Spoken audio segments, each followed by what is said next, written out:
Boar's Head is bringing a slice of Japan to the deli. Introducing Boar's Head Ichiban Teriyaki-style chicken. Tender, slow-roasted chicken breast, coated in our signature teriyaki glaze, where ginger, garlic, and a hint of brown sugar meet for a flavor that's both sweet and savory. New Boar's Head Ichiban Teriyaki-style chicken. The bold flavor of Japan. Now at the deli. Only from Boar's Head. Compromise elsewhere. Blog Talk Radio.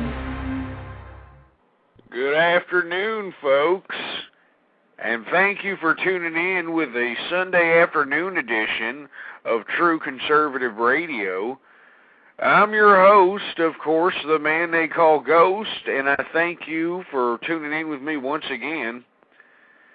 Unfortunately, our schedule has been kind of erratic because, we're still trying to gather up enough feedback from the folks out there who listen to us on a consistent basis. We're trying to see what would be the most convenient time for the majority of the listener base out there and, try to do it on a consistent basis based on that time given, general median, so to speak. But anyway, that's why we're having this, kind of spontaneous Sunday edition because, it's just more convenient, first of all, for me to do so, and secondly, it's Sunday and nobody should be doing anything. I mean, it should be your resting day. You should be just kicking back right now. There's not too much on the extracurricular end as far as sports or anything to watch for that matter. So you either better be spending time with your family right now, participating in some sort of a barbecue, something of that nature, or reading something, But who in the blue hell knows how many people are doing that at this time, you know what I'm saying? Anyway, folks, this is just a random edition. Like I said, we're going to be talking some true conservative talk throughout the couple of hours that we're going to be on the air this afternoon. It's a spontaneous Sunday edition, and I would encourage you, and I would like each and every one of you that are listening in or that are just tuning in with us, by all means, give us a call. 646-652-4869 is the number to call. We always encourage audience and participation, and I know that I get a lot of emails from folks that are a little apprehensive of calling me because either I'm a little bit too rambunctious or, there's usually heated debate on these shows. But that's what political debate is about, folks. You gotta talk about the issues. You gotta discuss them critically. And then, either come to some sort of compromise or see each other's perspectives and, come to a middle ground of some sort. And that's the whole reason why I come on to the Blog Talk Radio Network and do these shows, is to spawn debate on a critical level. And not just look at everything in the abstract out here. Look at it critically. And that's what most folks need to do out here. But you see, what's unfortunate about America, and I've stated this on many shows, the bottom line is that we have a lack of critical thinking. We've got a lack of creativity, and we can attribute all that to this ridiculous public education system, okay? And the liberal media as well. This ridiculous media doesn't feed us any type of valid information whatsoever. It's pure entertainment. Even these ridiculous 24-hour news networks are nothing but a bunch of entertainment rackets. And let me tell you something, folks, and I'm sorry if I'm bringing you into reality by saying this, but if you are utilizing any of the traditional means of media, and what I mean by that is, these media outlets, these 24-hour news networks, I don't want to name one specifically because I have already been written by a few of these ridiculous networks talking about their programming and that sort of thing, and their lack of family values. But if you are a person that views 24-hour news networks as the sole source of your news gathering and your information gathering, that sort of thing, you are intellectually lazy, okay? You need to get up off your fat ass. If you're within the sound of my voice, I always say that you have got one of the greatest tools ever given to mankind, in my view, the Internet. I think you should be taking advantage of it instead of playing with your pecker shaft, looking at ridiculous, borderline legal pornography. I think you need to stop doing that and maybe read something for a change. Stop going on these voice chat communities and becoming a bunch of deviants. You know, giving more fodder to this Chris Hansen and To Catch a Predator. Stop doing it. All right, maybe you need to read something. Maybe you need to understand the bureaucracy that is your government right now, that is not calculating itself on your best interest because you're asleep at the wheel, folks. And this is what I've been suggesting to folks the whole time, and, you know, of course I get some criticism from people. Other people understand my frustration. Other people understand the passion that I feel out here. I'm screaming mad out here. I'm trying to say, hey, what's up? What happened to America? What happened to America? And all everybody does is just, you know, sit over there and act as nothing's happening. It's ridiculous. And you see, folks, it all goes back into everything I've always been talking about. The bottom line is we're seeing a transition right before our faces. Okay, it's some sort of quasi-liberal, socialist, communist garbage apparatus. It's ridiculous is what it is. The bottom line is, folks, is we're going to see more government in our faces. We're going to see more government regulation. We're going to see more taxes. We're going to see all the things that are going to further deplete our economic situation right now. And we're seeing a transition into this, and of course nobody's talking about it. You know, all these Nimrodic buffooneries that are calling themselves Republicans on the Blog Talk Radio Network are talking about nothing but a bunch of malarkey. I mean, you've actually got these liberal Republicans, and I know you're a liberal, you piece of crap. All right, you're not fooling anybody. Don't think you're fooling me, okay? You may be fooling all these other folks out here that seem to be a little disenchanted because their party has left them, but you haven't fooled me. And the bottom line is that since this article that came out in the New York Times about John Turncoat McCain and about him banging lobbyists, all right, and, you know, if the implications of this, these alleged implications and everything pertaining to this article, if it turns out to be facts, 100% fact, it's a deal breaker for McCain, folks. And I've been saying this all along. It's a damn deal breaker. And it could basically take him out of the running completely for the Republican presidential candidacy. It shouldn't have to begin with, because I'm telling you, this would have came out during the Clinton machine. All right, when the Clinton machine got a hold of McCain and this ridiculous banging lobbyist situation that's alleged in the New York Times, I'm telling you they would have ripped him apart. I mean, look at him now. I mean, you know, did you see him in that press conference? It looks like he was, you know, eating a crap sandwich. That's what he was doing. He was eating a crap sandwich out here. Didn't know whether to grin or poop. Anyway, folks, the bottom line is I think of the conservatives, and I've said this the past few shows, we should seize this window of opportunity and try to get ourselves together and push forth a candidate with true conservative Republican principles to replace this McCain. Okay? This McCain is a blatant liberal, and all those people that are trying to discredit the fact that I'm calling this man a liberal, just look at the man's legislation. All right? Why don't you do some research? I'm not asking you. I'm telling you, do your own research. You see, I mean, I'm tired of Nimrods, you know, being told one thing and these idiots accepting it as fact out here. You got to do your own research, folks. You got the internet at your fingertips, literally billions of libraries at your fingertips. Do some reading, do some research, and you will see that this John McCain character is a liberal. So if you're going to vote in this presidential election, if John McCain is still the presidential candidate for the Republican Party, if you vote in this election, you're basically embracing the liberal transition of our government.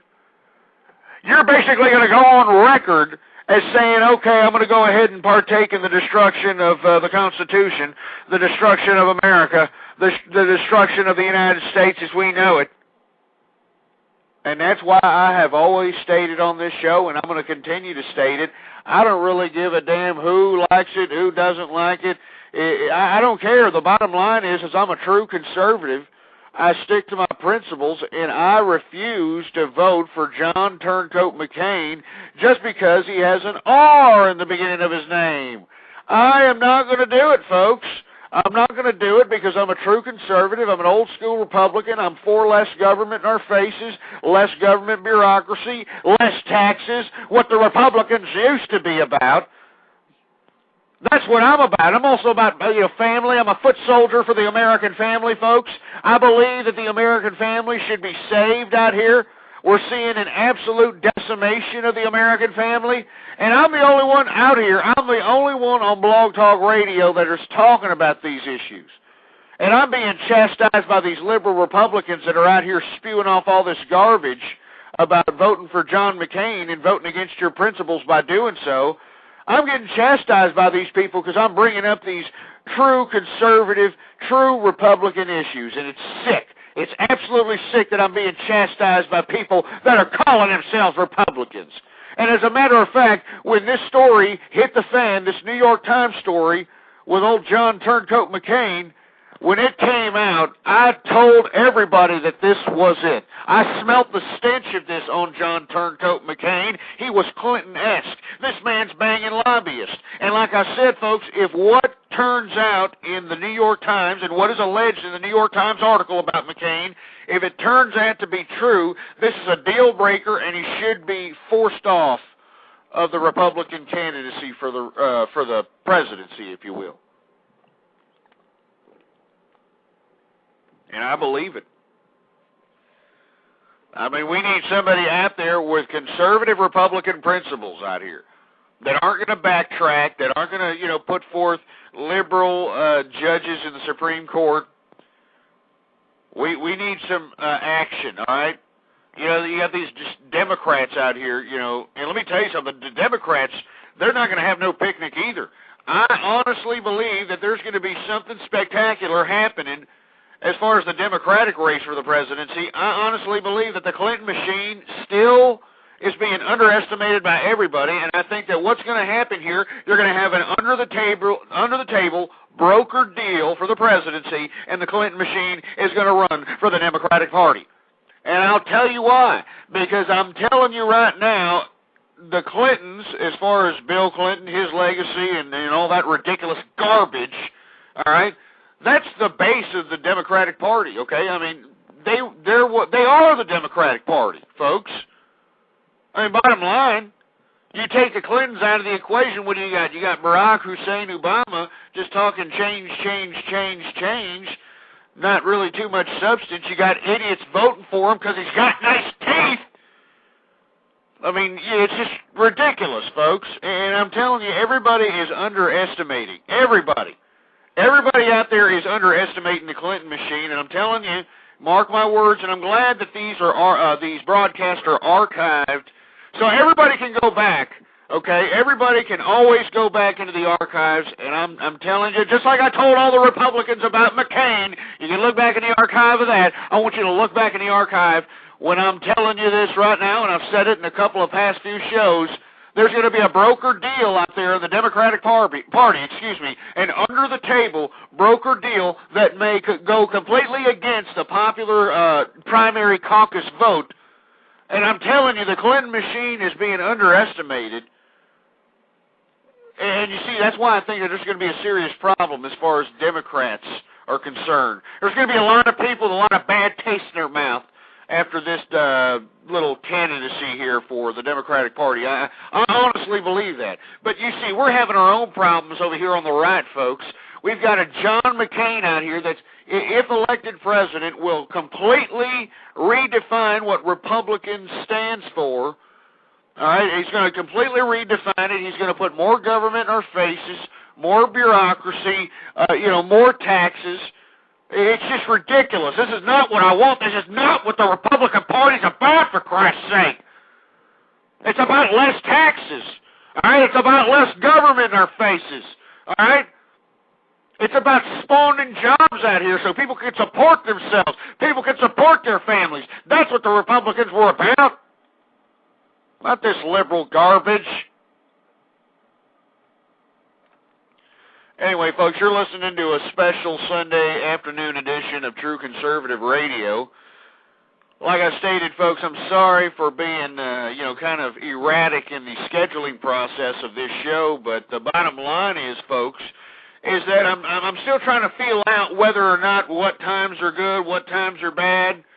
I'm still gathering information and feedback from folks that are emailing me suggested times on when to broadcast. They're definitely going to be a lot more frequent. They're definitely going to be, a lot more often, because I think that we need to spawn debates that aren't being talked about in the mainstream, ridiculous, entertainment-filled media. And I said this, and I'll say this again.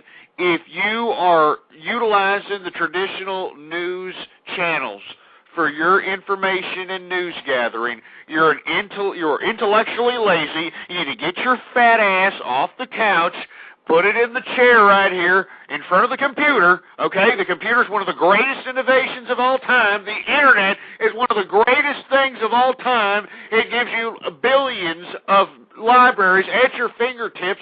Get off your fat ass and learn about your government. Learn about what your government's doing. Learn about who your representatives are, who's representing you at a local level, at a state level, at a federal level. That's what you need to start worrying about out here. Think the media's going to tell you? The media ain't going to tell you jack. All the media's going to do is just sit over there and try to give you what happened to Britney Spears today, whether she shaved her melon or not. You know, the media is going to give you the latest animal that Paris Hilton is putting on her lap. You know, hey, look at it's a chihuahua. No, it's a monkey. Who gives a crap? It's ridiculous, folks, and this is what really upsets me about, modern America. I mean, we're seeing, just the absolute submission, just the blind submission to this new style of, what seems to be a new style of government that's going to be implementing itself here within the next 4 or 5 years. And that is more government in our faces, more bureaucracy. This is not what America was founded on. All right, America was founded on independence. Remember that, the Declaration of Independence? All right, and that means that we're all free, all right? We have been accorded unalienable rights by our forefathers via the Constitution, and I think nobody understands those rights anymore, because you got most of these power-hungry autocrats that we send to the office out here that are wiping their asses with them. I mean, you've got crap stains all over the Constitution from these autocrats we send to Washington. And it makes me sick. It makes me utterly want to puke up because, we need to be a little bit more critical on who we send out there to Washington to represent us as the people. Maybe we need to delve into who these people are, where they were educated. Ask them more critical questions, folks. Ask them, are you going to represent me? Are you going to vote my best interests out there and not have some lobbyist, give you a couple of bucks in your campaign account and have you vote his way, even if it's against your own principles and what you ran against, you piece of crap? And you need to have organization in your communities, folks. If you have no organization in your communities, well, then you're not going to have much of an impact on your leaders out there. And that's even at a local level. Just imagine at a state or congressional level. You need to have people that are that are basically organizing themselves around a cause, around an issue of some sort. That's why I always am critical for these independents out here. You got a lot of supposed independents on the Blog Talk Radio Network. And, I know I'm stumbling over my own tongue right now, like Al Gore trying to explain how he invented the Internet, but, independence it's a cop-out in my view. It's a cop-out because, that just goes to show you that you're an absolute imbecile, with all due respect, and then independents wonder why they don't really have a voice in politics. Well, that's because there's no one issue that's motivating a whole force of people.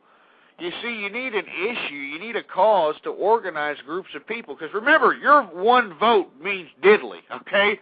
Your one vote means diddly to these autocrats. But if you organize yourself around a cause, around an issue, you can be able to have some sort of influence on whatever politician that's out there. That's what these idiots and these independent-minded idiots don't understand. Oh, I'm just an independent. What the hell does that mean, you're an independent? Well, you know, I kind of like Hillary Clinton, but then again, I kind of like, you know, Mitt Romney, but I kind of like Newt Gingrich. But make up your damn mind, okay? Don't say, you know, you don't even have to say conservative. You don't even have to say Republican, Democrat. You know, put the issue that you wear on your sleeve, okay? Whatever issue that is the forefront issue on your psyche, whatever it is, okay? If you're a whale saver, well, then that's what you are, okay? If you're an eco-freak that believes global warming is happening or whatever I mean, that's your thing, okay?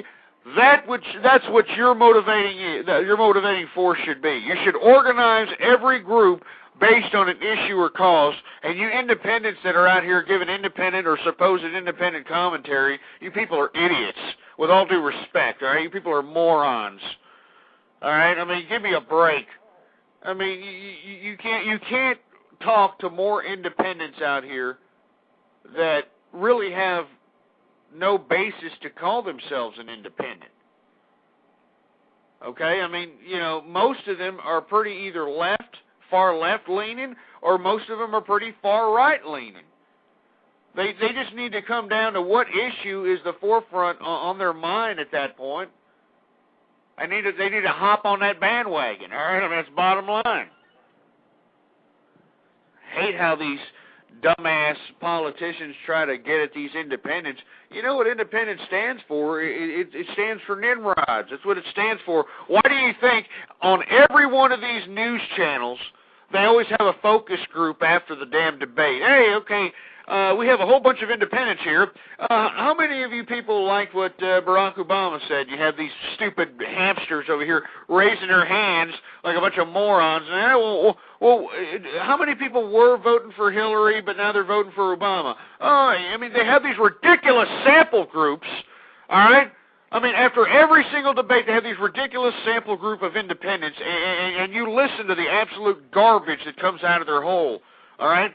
And you see it. I mean, if you watch the news media, you know what I'm talking about. It makes you want to puke. All right. I mean, every time after a debate, you know, how many people here want to do this? How many? You, ma'am, you were going to vote Barack Obama, but you're going to vote Hillary. Why? Why is that? Well, I like Hillary Clinton because I don't know. She said more about education this time, and oh yeah, she said something. Yeah, you know, she said something about health care, and I like it. That's what I do. I like it. I mean, just ridiculous, non-political, substance-filled garbage. That's why I criticize most of these independents out here. All right? I mean, don't be independent. I mean, that means you're a scatterbrain. That means all somebody has to do is have nice teeth, and you'll vote for the excuse me, I was about to curse up a storm, but you'll vote for the idiot. Excuse me. I'm sorry, this gets me upset, folks. I almost slipped on the tongue on a sacred Sunday here. Sorry about that. Didn't do it, though. And I am drinking, but I'm drinking water here. Just water. I just don't understand that, folks. Like I said, and I don't mean to keep harping on this, but I think that if you're going to be a political force in America, what you need to do is figure out what's the most important issue in your mind today. What is it? What is it that really, you know, burns your asshole? All right. Well, what is it? You take that issue and you go out and you try to accumulate as many people as you know as possible, whether it's through a grassroots level, whether it's to go out, make people aware about the issue that affects you the most. You get those people, you gather them together, and you go to each level of the bureaucracy of government, from your local government to your state government to your federal government, and you go out and you make sure that these representatives know that you have a lot of voters that believe in the same things that you do, and if you don't vote favorably towards the politician's constituency. And remember, folks, the politician's constituency is basically based on a district, okay? And try to get as many people as you can in each district out here, and you go out and you write these politicians and you tell them, hey, look, we don't want to sit here and have you sell our country out here, you piece of crap. All right? And that's all there is to it. And that's all you can do. That's all you can do. I mean, the reason I come up on here and do these broadcasts, folks, is because I want people to, spawn debate. Whether you like or hate anything I say, and believe me, I have a lot of people who hate me. I mean, there's a lot of people who just listen to me to hate me and send me hate mail and that sort of thing, but that's okay, just as long as they're talking about the things I'm talking about to other people, because that's what we need out here. We've got a lot of people sticking the Kentucky Fried Chicken grease thumb up their colon pipes out here, completely oblivious about what's going on, all right? Completely oblivious about what's going on. And what's going on here, folks, is that we have a bunch of power-hungry autocrats in Washington right now that aren't having our best interest at hand. We don't have it out there. I mean, on the contrary, they're out here signing lopsided trade deals in the International Trade Organization out here, lopsided trade deals that have sent all the means of production in the United States out. All the means of production are in communist China.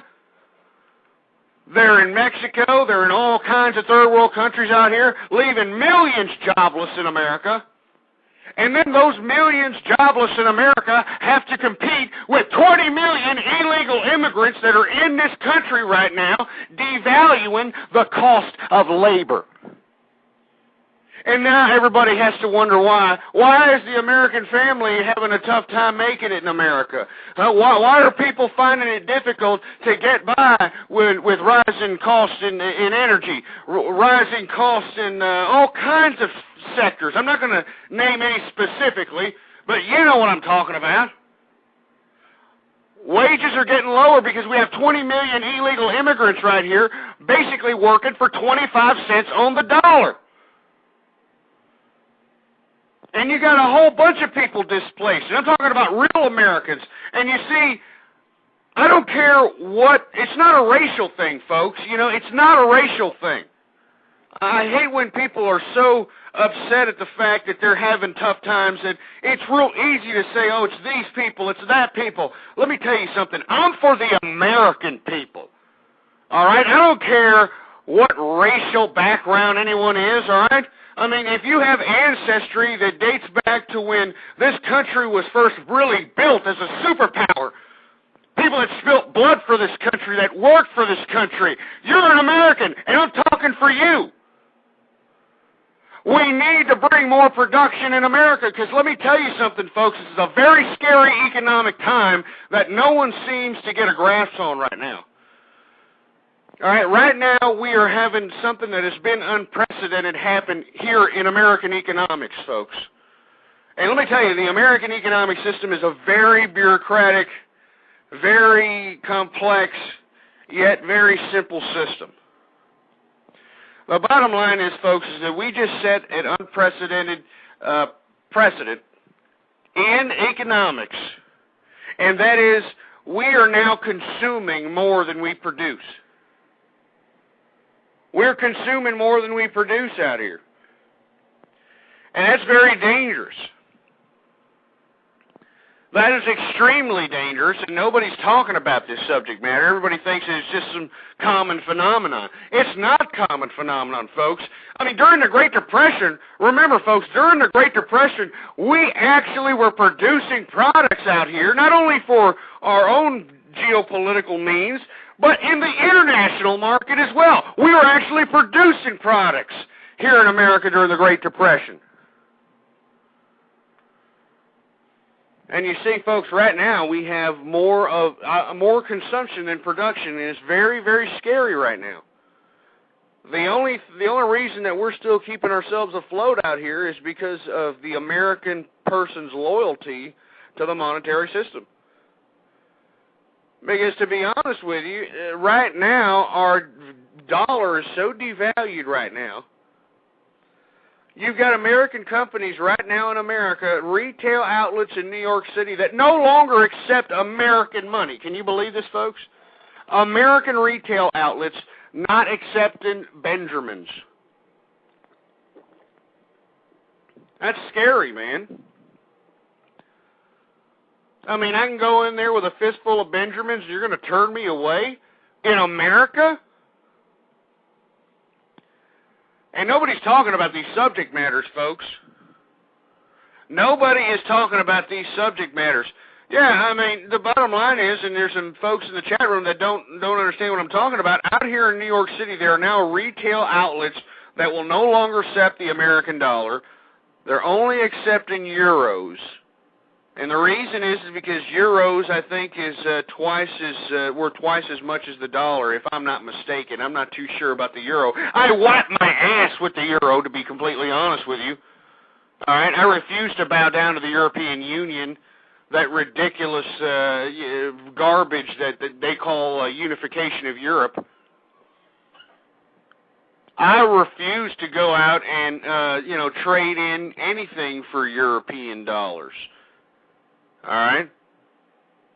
And let me tell you, people are talking about the Amero here in the chat room. I've been talking about it. I mean, let me tell you, all this Amero and this talk about the North American Union, I mean, it was all think tank garbage, these think tanks, they come up with these ridiculous concoctions. They come together. They're either sponsored by some big-time corporation or endowment or whatever the case might be. You got these think tanks, right? And they come up with these ridiculous, big, humongous papers written on certain subject matters. And this is how this North American Union and Amero situation has happened. It was a think tank little paper about the North American Union, a unified currency on Canada, United States, and Mexico, and even into South America. But you see, more and more, now that I'm seeing the nefarious activity that is happening in Washington with a lot of these, ridiculous laws being enacted, I'm right here in Texas, folks. I'm at the front lines of what's going on out here. I'm seeing the NAFTA superhighway and the I-35 corridor being erected right now, and because of the Supreme Court's ruling on eminent domain laws about 3 or 4 or 5 years ago, some odd years, I think it's a little more than that, 2001, I think it was 2001 when they ruled it. They are having land taken away. These are people that have had this land before the Texas belonged to the United States, when Texas was its own country. And now they're having it taken away because of this whole eminent domain garbage. They're having their land taken away because they are building the NAFTA superhighway, which is I-35, which is going to extend into Mexico, down to South America, into Texas, and of course through Texas it's going to go all the way down into Canada, which is going to be the economic pipeline for the North American Union, which was a concept that a think tank brought up. Remember, this is a think tank, and if you're not too familiar with the concept of a think tank, there's plenty of them out there. You can Google it up. Research that there's a lot of scholars, a lot of business people. They come together. They have some sort of a think tank group. They spend a certain amount of time, conveying ideas, what the way things should be in their view. They write some humongous paper on the subject matter, and they hope to push it through political influence. And sometimes they're good ideas. A lot of the times they're not. And that's exactly what this North American Union, this Amero, this this new currency, it's not in place yet, folks. I don't want to get people all hysterical about it, but I'm just saying, folks, you need to get a little bit more involved in your government on a local level, at a state level, at a federal level, because this stuff is being voted into play. I mean, this NAFTA, all this, these lopsided, they're blatantly lopsided trade deals that take the means of production out of the United States And at the same time, you look at the situation on the borders. There's not a lot going on the borders. They're just allowing 20 million illegals just to assimilate into our population out here. And they're not assimilating like the folks that came in Ellis Island during the turn of the 20th century. I mean, they're not assimilating in that fashion. As a matter of fact, if you don't believe me, go to your nearest Western Union on a Friday night and see how many folks that, you know, would probably fit the description. I don't mean to be racially profiling, or I don't want people. Look, if you're going to be politically correct, you shouldn't be listening to my show. But the bottom line is just go to a Western Union Friday night and look for people that you would suspect as being illegal, and look at what they're doing. They're going into the Western Union and they're sending the money that they make back to Mexico. That's what they're doing. They're sending it back to Mexico. And these are the people that are basically working for 25 cents on the dollar out here. They're lowering the cost of labor. And that hurts Americans that are already displaced because of these lopsided trade agreements. And you see, I mean, it's just a complex web of just garbage that the American person needs to wake up and understand. They need to get educated, but you got a public education system that doesn't teach them diddly about their government because the government's giving the education, folks. I mean, hello, I mean, come on.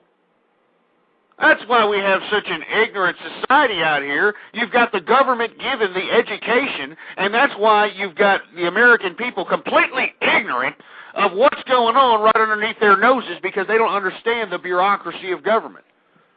And believe me, the bureaucracy of government is very complex. It's a very complex web of checks and balances. But you see, what these folks out here just don't seem to understand or don't want to understand or don't care to understand is that they need to understand the system that they're in charge of. Remember, this is the people's government. Remember the United States Constitution? I suggest everybody print one out and carry it around in their pocket and read it whenever they have a free time, because those are your rights, you idiots. All right, those are your rights. Those are your freedoms. Those are unalienable rights that were accorded to you. And if you're not going to protect them, if you're not going to sit there and appreciate them, well, then why are you going to cry when you don't have them anymore, you piece of crap? And that's why I'm up here. That's why I come up on here every time, as frequently as possible. We need to start getting back to what America used to be about. We need to demand that these politicians talk about what affects America, American issues. They need to talk about America's interests. That's what they need to start talking about, and these damn politicians don't do it. They do not do it. And it's really upsetting to me, folks. It really is here.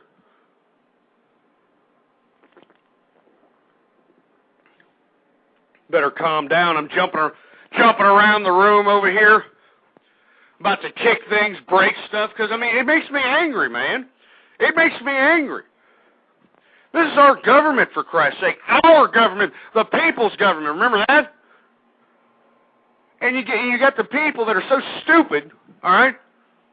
They don't know what's going on right underneath their noses.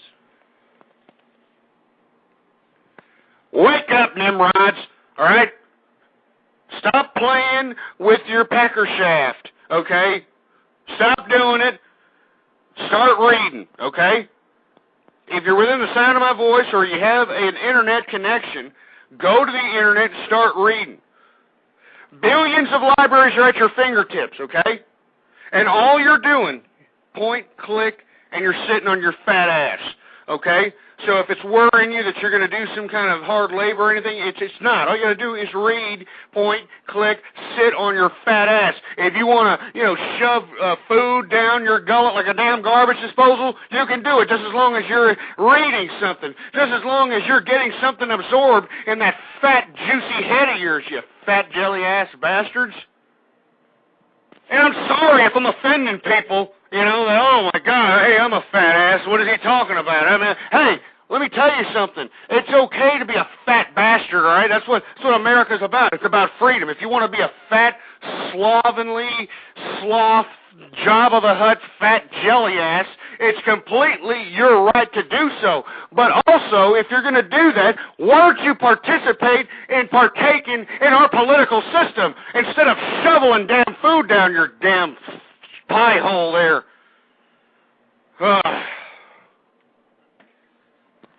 Anyway, let me go ahead and take a call here. And by the way, if you want to go ahead and call, give us a call. It is 646-652-4869. 704, you're on the air. What's going on? This is OBM. How you doing? How you doing? I want to go back to the North American Union. I don't think people realize that that's being erected right now, and it's closer than you might think when Bush signed the Security and Prosperity Act with Canada and Mexico. You know, that pretty much laid the groundwork for it. And you've already mentioned the superhighway that they're building, and I'm here in North Carolina, and we're the first state on our when we go to get the new driver's license or ID that has the symbol of the Security and Prosperity, whatever they represent. The symbol is on the back of our ID cards now. Really? Yeah. WorldNet Daily did a story on it. I'm sitting here looking at it right now on the back of my driver's license. Well, you know, this is very scary stuff. You know, I mean, I just recently became aware of it. I mean, I've never been a conspiracy theorist. I've always shunned people that tried to say that our government is partaking in nefarious activities. But the more and more I'm seeing the transition of because I used to be a conservative Republican. That's what the name of the show used to be. It used to be called Conservative Republican Radio.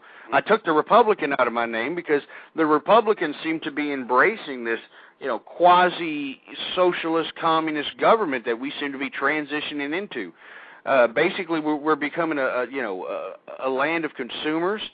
And I think I disagree with George W. Bush on this stimulus package. I mean, this is a slippery slope down into communism, quasi-socialism, and I'm seeing what's going on down here with the NAFTA superhighway.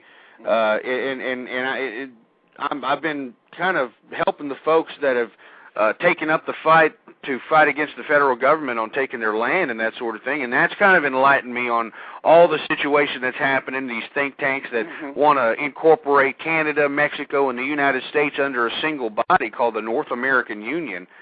And I think that's part in part, it's a move because the dollar is so weak now, man. Our dollar isn't backed by anything substantial. I mean, they just print it out at the Federal Reserve. Hey, you need $1 billion, let's just print out $1 billion.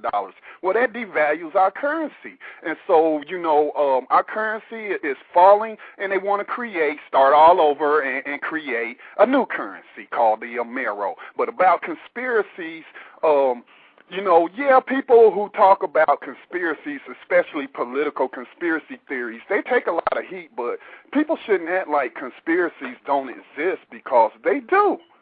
Well, I mean, it depends on the length of the conspiracies. I mean, I've heard some really whacked-out conspiracy theories that, I mean, pretty much put a bad light on those that are actually trying to get points across. But the point is that people need to do their own research. That's why every time I'm up here, I don't tell people anything. I say just look it up for yourself. And because I've looked it up for myself. I've done the research myself, and there's some nefarious activities going on in Washington. These are people that we're electing. They're signing our country away. And I've talked about the devaluing of the American dollar here in abundance in the past few weeks, because it's an issue that really concerns me. I'm a businessman, and I understand about economics. You know, that this American dollar is deflating so much, and you know, you can look in the New York Times. They have New York high-end retail stores out there now are no longer accepting American money. Now, that should be a national story, but yet I've never heard of it until you said it. Absolutely. I mean, this is fact, and I've been talking about it for the past week and a half, and people can't believe it. And, you know, what's unfortunate is that Republicans now, I've been chastised by Republicans. I'm a lifelong Republican, and because I'm starting to see things come to light, because it's pretty obvious at this point, you got these Republicans chastising me and personal attacking me because I'm stating the obvious. And yet when I tell them to talk about the issues about the devaluing of the dollar, about the fact that we have imbalanced trade deals that are against America's interests, they don't want to talk about these issues. They want to talk about scholastic collateral matters that really don't have anything to do with America's interests. I totally agree with you. I would have to think a true conservative would be disappointed if John McCain gets the nomination. Oh yeah, are you kidding me? I'm disgusted. I told everybody that that listens to my broadcast, and we're kind of on at an odd time here because I just kind of wanted to have a spontaneous broadcast. But I've told everybody that listens to me on a consistent basis that I'm not voting for anybody. I mean, I'm staying home when it comes to the presidential nomination. All I'm going to do is hope that, I can spawn some sort of grassroots campaign, try to elect local conservatives that believe in the United States Constitution and American sovereignty, same with the state level, same at the congressional level. I mean, that's all you can do at this point. I'm sorry, what was that? No, I'm saying that's all you can do at this point is just try to go at a grassroots level and elect, local congressional, state representatives and senators. Yeah, but the thing is, though, once they become embedded in the party and the party leaders get their hooks in them, then they totally abandon their principles and go with the party. I mean, if you want to move up in the party, you got to do what the party leaders tell you to do, even if it does betray your principles. But listen, I got to go. Thanks for taking my call. No problem. Thank you very much for calling in. All right.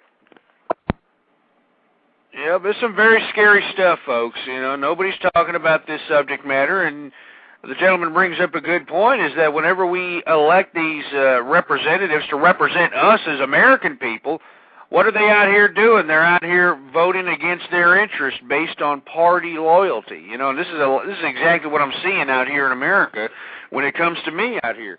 Party loyalty, they chastise me because I'm not loyal to the party. And what is loyal to the party exactly? I mean, this is John McCain here. He's 2 issues away from being a full-blown liberal, a borderline socialist, and you've got Republicans chastising me, spreading personal attacks at me and all kinds of nonsense because I won't vote against my principles, folks. And with this New York Times article of John McCain banging lobbyists, and I had a show actually when the story broke. It kind of made me laugh because I told you so. I told everybody out here so. You can look back in the archive, and I encourage everybody to do so. I told you that I smelt some Clinton-esque kind of liberalism on John McCain. He's a blatant liberal. Everybody knows it, and that's why I wasn't going to vote for the man. I think that conservatives at this point, if we have any cojones left, they'll try to organize themselves and try to, put forth a good candidate that's going to represent true conservative Republicans. And I think that's what we should be doing at this point. I mean, I think we should be doing that as soon as possible. But no, you know what you have out here? I tell you got nothing but a bunch of liberal Republicans that are trying to justify, all right? They're trying to justify this McCain garbage. I mean, isn't that against the conservative principles, man? I mean, come on. How are you going to justify if what is alleged here in this John McCain banging lobbyist incident in the New York Times, if what comes out in this article turns out to be true, how can you justify that crap? He was banging lobbyists, and let me tell you something. Let me tell you, if you do your own research, and I'm not suggesting anything, I never suggest anything. I always ask all you folks to do your own research. Take a look at this lobbyist that old John McCain was allegedly banging, all right? She was a telecommunications lobbyist, folks. And take a look at all the legislation initiated and passed by John McCain and his chairman positions in the Senate. Take a look at all the favorable legislation that was passed for the telecommunications industry. And it kind of makes you wonder, and I'm not suggesting anything, I'm not implicating anything, it just kind of makes you wonder. It just kind of makes you wonder, folks. It just kind of makes you wonder. Some nefarious activity going on here. And let me tell you something, if this been the general election, the Republicans would be in big trouble. I think we're in big trouble now that we even elected this liberal piece of trash as the candidate for the Republicans.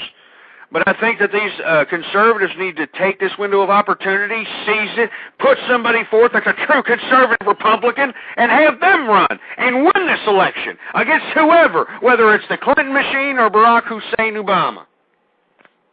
It really doesn't matter. But we are not going to win with John Turncoat McCain. Bottom line, we're not going to do it. Anybody who thinks we're going to do it, I've got some oceanfront property in Nebraska. Okay? You can give me a call, 646-652-4869. This is a Sunday afternoon special episode of True Conservative Radio. I'm your host, the man they call Ghost, and we want to hear what you have to say. This is just random political conservative thought out here. And that's what we like to do. We like to spawn conservative political commentary. Talk about American issues. You notice that these candidates for president aren't talking about the American issues that really affect America. You've got the people on the left over here, Barack Hussein Obama and Hillary Rotten Clinton. You've got them talking about handouts. They're not talking about the unstable economy that we're currently in. They're not talking about the devalued American dollar. They're not talking about the 20 million illegal immigrants that are devaluing the cost of labor. They're not talking about any of these problems that are actually burdening the economy. No, they're talking about handouts. That's what, hey, you want some money? Here you go. You want handout health care? Here you go. You want government cheese? Here you go. Use it for your enchiladas. I mean, this is what they are proposing, and this is why you have such a populist sentiment out here, because if you take a speech from Hillary or Obama and compare it to these communists like Chavez or Castro, it's a damn carbon copy, for Christ's sake. I mean, we don't need this, folks. The American people, and I know it's hard for many folks to believe out there. I know it's hard for people to believe that not everybody wants an entitlement. The only reason that we have an entitlement generation is because we have a public education system that embraced this, all right? We've got the liberal media that's embracing this, and we got a damn government that's embracing this, okay? But to be completely honest with you, the American people just want the opportunity to go out and work, all right? Go out and make their own living, all right? Do their own working, all right? That's what people want to do. They want to make a comparable living. They don't want to have to struggle. They want to be able to maintain sustenance and have a little bit left over to live life, okay? Maybe to take a trip. Maybe to buy something for the home. Maybe to buy a car. Maybe to do something like that. But at this point in time, with the economic landscape that we're in America, it's almost a hard thing to do out here for the average American person that just wants to make a living, all right? I mean, that's all America wants to do is make a living, be able to support their families, support themselves, be able to, have some net worth in life, that sort of thing. But, of course, none of these Democrats or Republicans, nobody's talking about these issues that affect America, American people. And that's why I have this program, folks, because I want to spawn debate, okay? If you take anything from this program, I'd like for you to take some of the issues, whether you like them, whether you hate them, I want you to talk about them, because you should. We should all be talking to each other about this bureaucratic system that is selling us out, folks.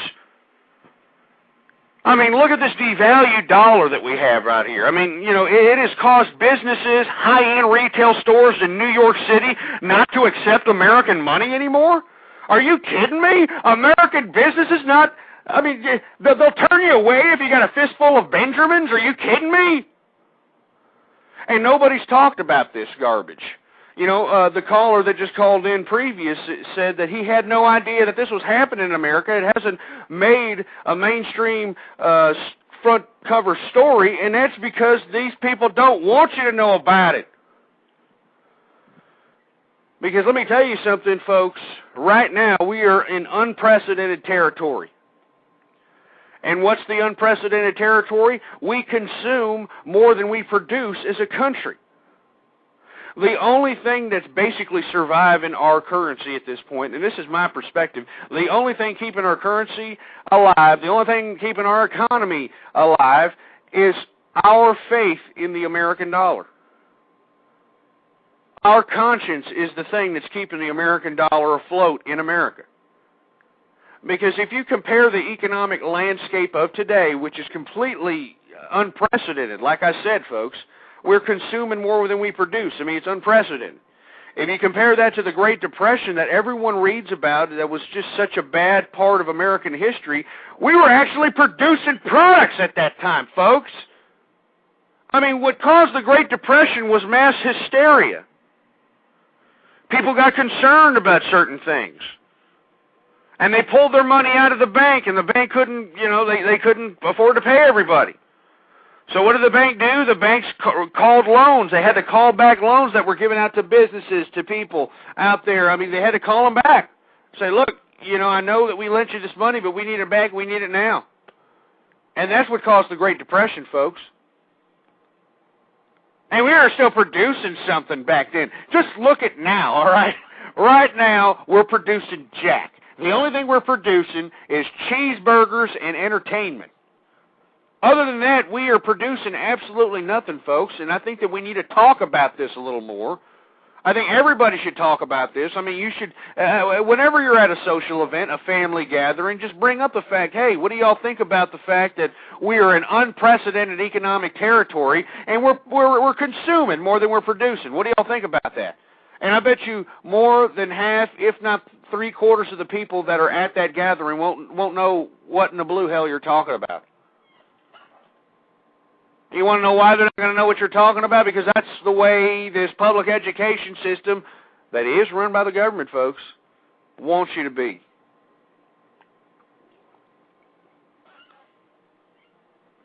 They don't want you concerned about this bureaucracy that's government.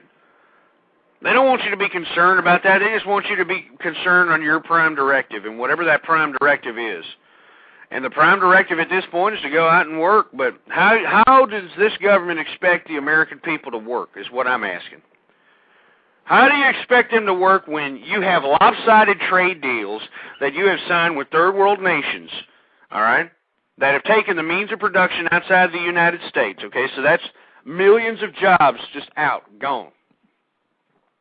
Then you're asking these poor people to go out and try to get a job amidst when there's a black market on employment. I mean, when you've got 20 million illegal aliens that would work for 25 cents on the dollar. Literally like $2.50 an hour. It's not a joke, folks. I'm out here in Texas. I'm at the front lines of this garbage. All right, I'm a business owner. And I pride myself on hiring American people. But I come across these business owners out here. I'm a member of my chambers of commerce. There's business owners out there that are taking advantage of the fact that we've got an influx of illegal immigrants that will work for literally $2.50 an hour. Under the table. Cash. This is sad, folks. I mean, you expect these poor people that have been displaced because of these world trade deals that these bureaucrats in Washington signed that were lopsided, you expect these displaced million Americans to go back into the job force that is diluted with 20 million illegals that are devaluing the cost of labor. Can somebody answer me why this makes any kind of sense, folks? And I think that more Americans need to start talking about these issues. Now, I know that there's liberals out there, believe me. I know that there's liberals that are going to try to make the debate that, these 20 million illegals just want a better life.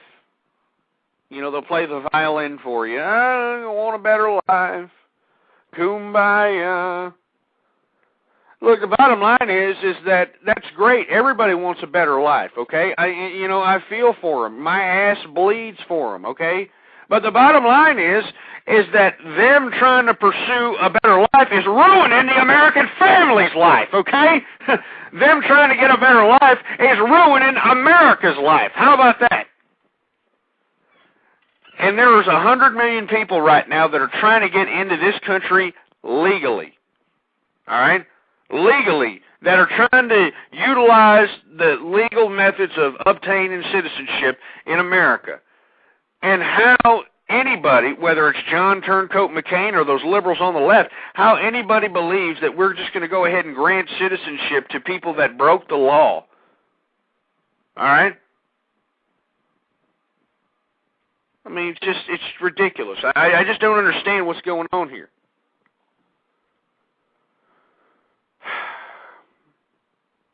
And you see, what these people on the left, what they want you to do is they just want you to accept the gifts they're giving you. And you know, folks, that's not what America was founded on, okay? When the government gives us money, that's socialism, okay? And if you look at the empirical evidence for socialism, it basically will show you that it's a failure, all right? It's a failed state. Every socialist state, every communist country has been a failure, all right? I don't know why we're embracing this failure, all right? We're doomed to fail. I think what we need to do right now, if you want my personal opinion on it, okay, I think we need to start demanding some action from our politicians. The bottom line is we need to start paying off some of this debt that America owes, okay? And one way to do that, first of all, is privatizing public education. Privatizing public education, because first of all, you'll spawn a whole new sector of entrepreneurship out here. That's right. A whole sector of entrepreneurship out here. Secondly, you're going to save lots of money, okay? You could probably cut all the taxes that were accumulated for the public education system. You could probably take 3/4 of it and give it back to the people, because it's the people's money anyway. You give it back, they're going to have more money, okay? And on top of that, you're going to be able to have individuals, whether it's a group of mothers that didn't agree with public education, that want to invest in a school that, you know, teaches basic moral principles, whatever, okay? Or it could be an entrepreneur that wants to open up a school to produce good products in society. It really doesn't matter.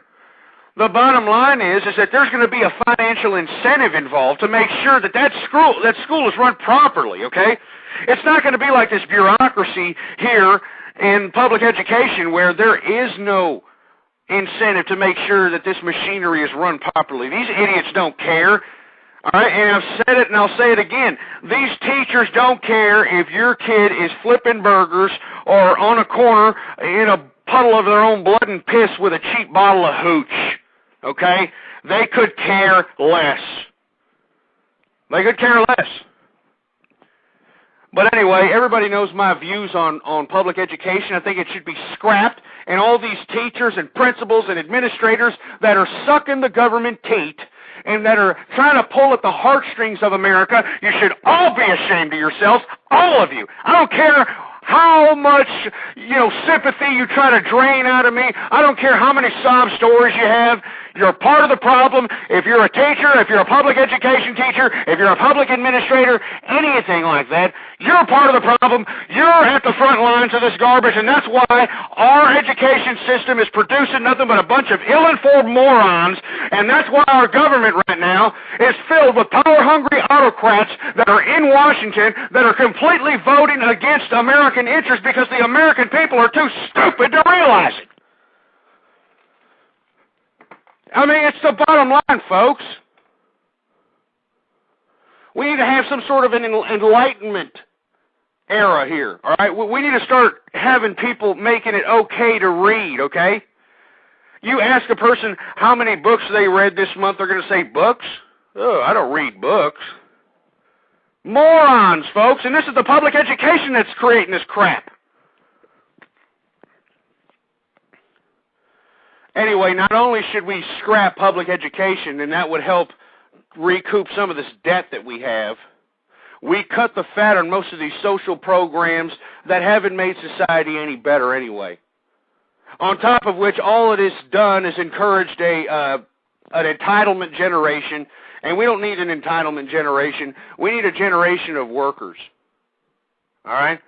That's what we need, okay? We start cutting the fat from that, that'll recoup some of this debt that we have generated. On top of which, we are in Iraq right now. I think that American people should demand the politicians in the United States Senate and Congress to make sure that these Iraqi, whatever it is, a parliament, whatever government they have over there, what they need to do is they need to understand that, hey, we as Americans incurred a lot of debt liberating you people, okay? So now you need to pay us back via those oil rigs, the second largest oil deposit that you have over there in Iraq? Maybe you should start generating some revenue off those things and paying us back for liberating you people. How about that? With interest.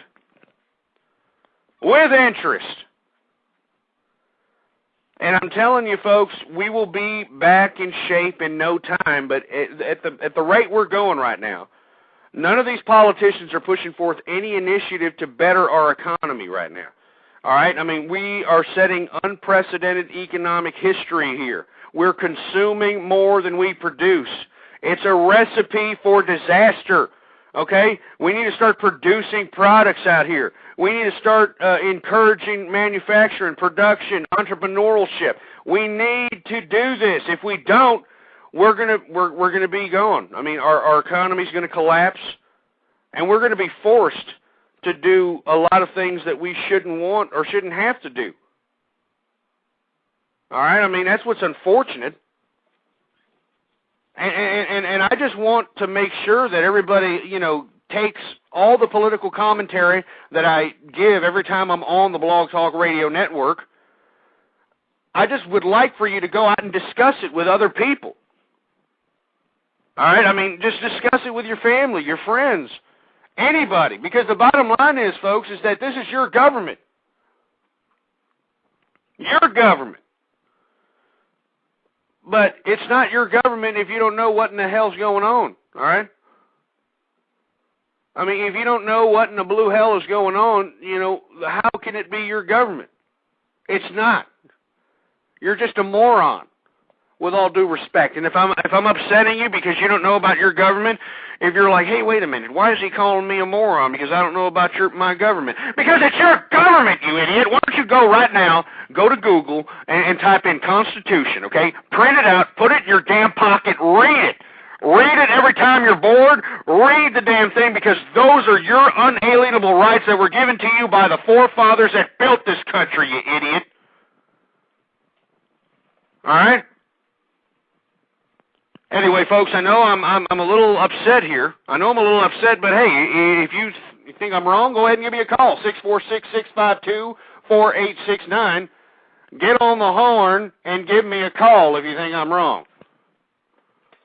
But I'm not wrong, folks.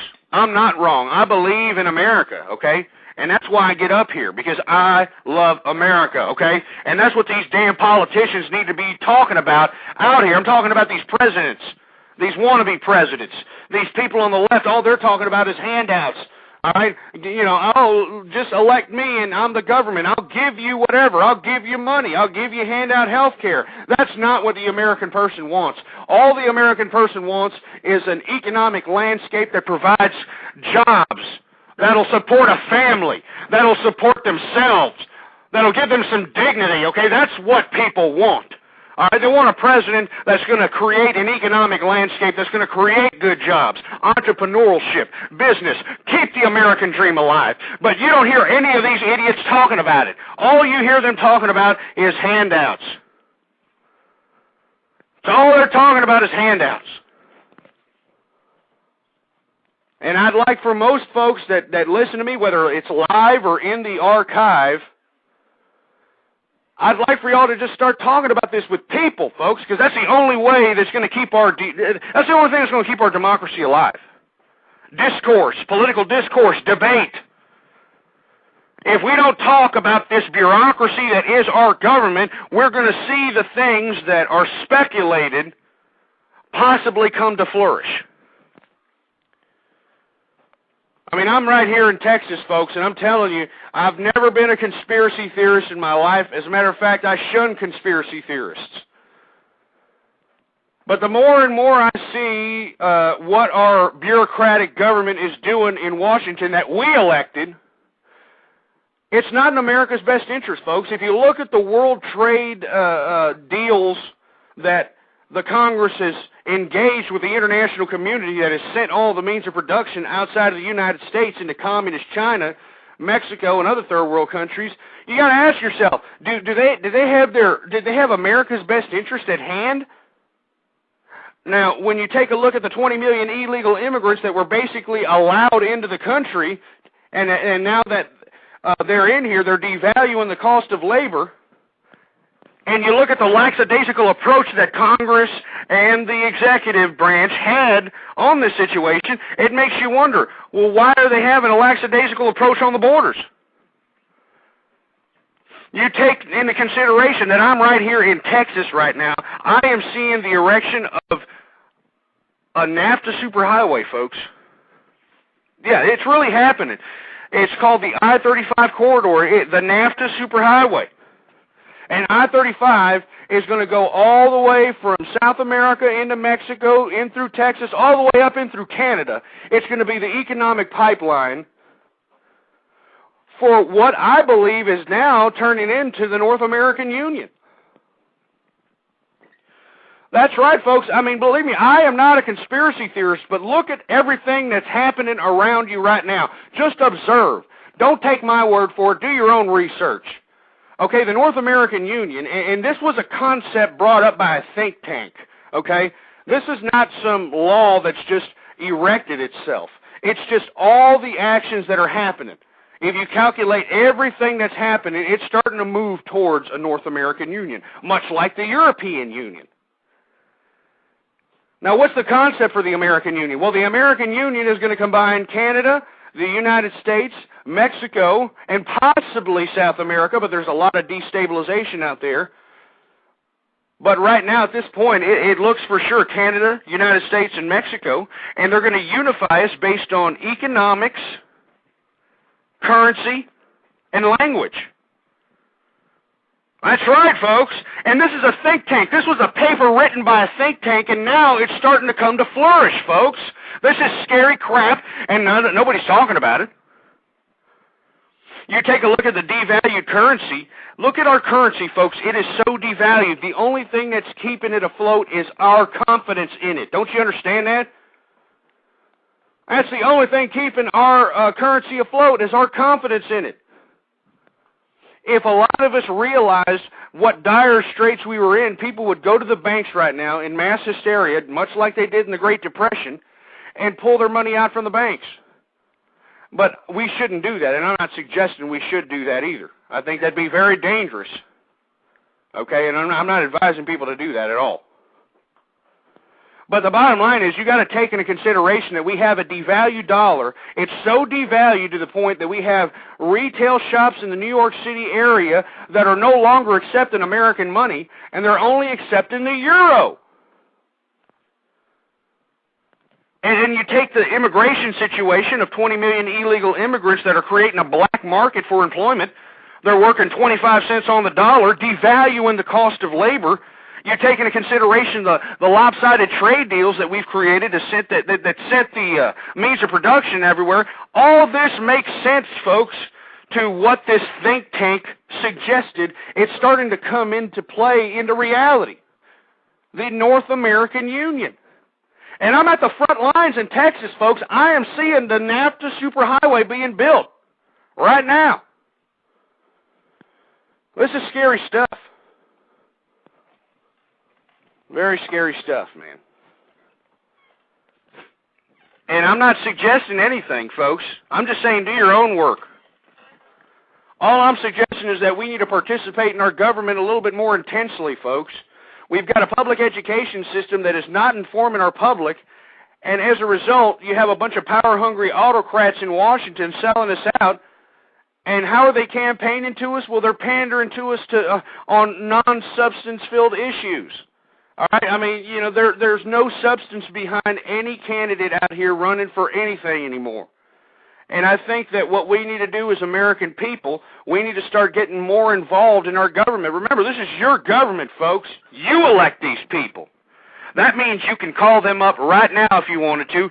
I suggest everybody find out who their representatives are on a local level, state level, federal level. Call these people, read up on these people, find out where they were educated, find out their views on everything that's important. And what is important? In my view, I think what's important is America, first and foremost, the American people, people that built this country, that spilt blood for this country. That's what's specific. That's what I want my politicians to talk about. All right? I want them to talk about America.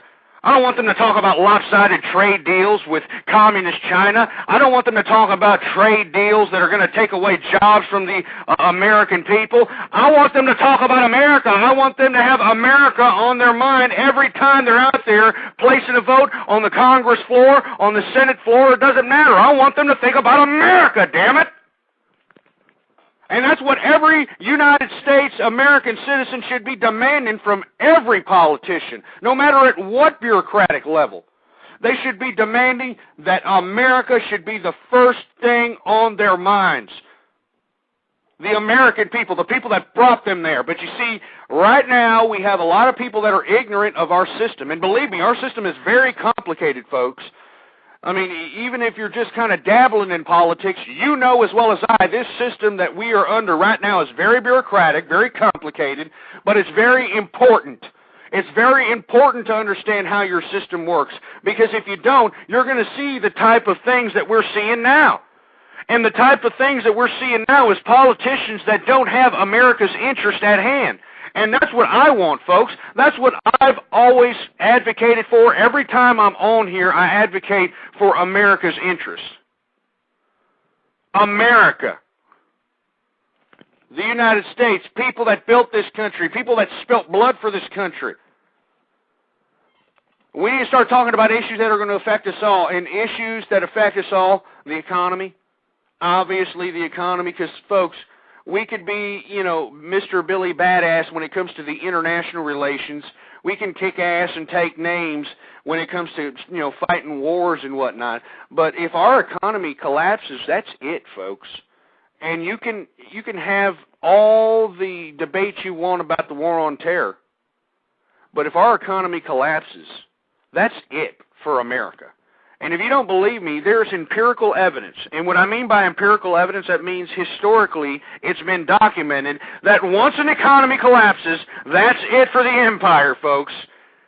And I strongly urge all of you to read a little bit about history and about fallen empires and how it relates to their economics. If our economic power is gone, we are gone as a civilization, folks. We're gone. We'll be put on the market, in the international market, for the highest bidder. We need to start talking about our economy, all right? And what should we do as American people? What should we do? What should we demand? Well, in my view, I think that we need to demand a president that has organizational skills and the foresight to understand that we need to produce something right here in America. All right? We need a president that's going to organize the greatest innovators, the greatest intellectuals, the greatest mathematicians, all the greatest realms of academia. You get them all together at a conference. All right? You get them all together, and you have the president go there himself and say, look, we need your help. All right? We want to know what's going to be the future. All right? Well, what's going to be the next innovation? What's going to be the next technology? What's going to be the next big thing that's going to blow up economically? All right? We want you to find needs, and we want you to we want you to find problems, and we want you to find solutions to those needs and problems. All right, and once they accumulate enough, needs, wants from all these brilliant intellectuals, where the next big thing is going to happen, the next big industry, the next big innovation, that's when you have the president organize all the big fat cats. The big money guys that are still American, not multinational corporations. I'm talking about American fat cats that still have loyalty to America. Okay?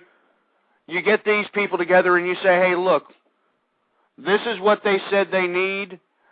This is what they said that is the next big thing. If you invest in it, tax-free, all generated profits. Tax-free, all generated profits, all right, and let private industry do the work out here, all right. All government needs to do is be a leader, okay. They don't need to give us money, okay. I'm sick and tired of hearing this thing about this stimulus package. I mean, people are so excited about getting their extra money from the government, and let me tell you, by that very definition, that's socialism, folks. This is a slippery slope. We are seeing a lot of unprecedented things happen. All right, economically. All right, we're seeing the unprecedented situation of America consuming more than it produces. We're seeing the unprecedented situation of a government actually supplying people with income to spend. I mean, this is socialism at its best here. And I think people need to start talking about this situation a little bit more. Anyway, I want to hear from you, 646-652-4869. Give me a call right now. Let me know what you're thinking. I mean, am I off my rocker or something? I mean, really, am I off my rocker? Because I love America, I believe in the United States Constitution, and I want the best for America as a sovereign nation. I want to continue the tradition that the forefathers laid before us. This is a tradition, folks. Okay, I don't want to be a part of no North American Union, all right? I don't know about y'all. Maybe y'all want to be latched with Mexico and Canada. I don't, okay? I'm sorry. I don't. I don't want to. And if you're one of these folks that wants us all to, come together as some kind of a North American Union, I want to hear from you definitely. 646-652-4869 is the number to call. Give me a call right now. But the bottom line is, folks, is the reason I come up here is I want to spawn debate about politics, about social issues, about things that affect America. I mean, we have a government that is just kind of decimating us economically, and nobody's talking about the economic problems and solutions to those economic problems.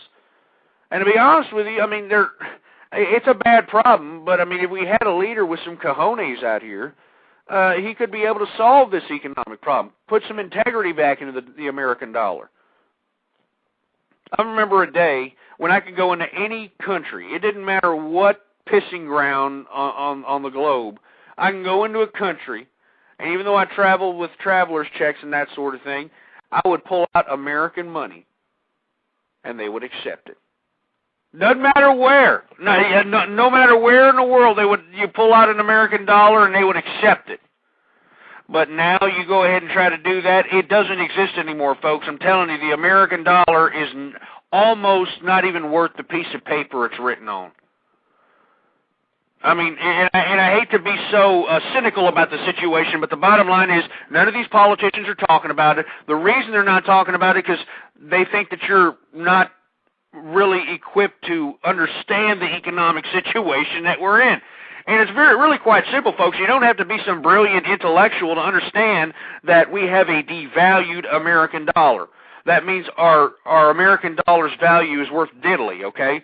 You've got American companies, high-end retail stores in New York City right now that won't accept the American dollar. I mean, you can go in there with a fistful of Benjamins and they will tell you to piss off right now in high-end retail stores in New York City. They're only accepting euro dollars. And I don't understand why nobody else is talking about these subject matters, folks. All anybody's doing is just spewing off the same nonsense. Divisive issues, things that have nothing that concerns American people. I mean, you notice how this immigration situation is completely gone by the wayside? I mean, haven't you noticed that they really haven't done much to kind of secure our borders and to stop the influx of 20 million illegals to create a black market on employment? You got these 20 million illegals that are devaluing the cost of labor. And that's on top of the poor people that lost their jobs to these imbalanced trade deals with the international community. And none of these candidates are talking about any of this garbage. All they're talking about is ridiculous collateral crap. That's all they're talking about. And I know that the war on terror is a serious situation, folks. Believe me, I know. It's serious. It is serious. But I think if we don't start worrying about this crippling economy, we're going to fall regardless. It's not going to take terrorism for us to fall if our economic system is just a complete failure. All right? I mean, it's a complete failure. And, hey, Kaizen says he lives in New York City, has never heard of stores not accepting American dollar. Look it up, buddy. It's happening. It's happening right now. As a matter of fact, you got rappers and entertainers out here that are no longer wanting to accept payment in American dollars anymore. What was that? Jay-Z, that wannabe gangster rapper, he's not accepting American dollars anymore. He wants his royalty check payments in euros, buddy. That's American for you, huh? Yeah, that's great.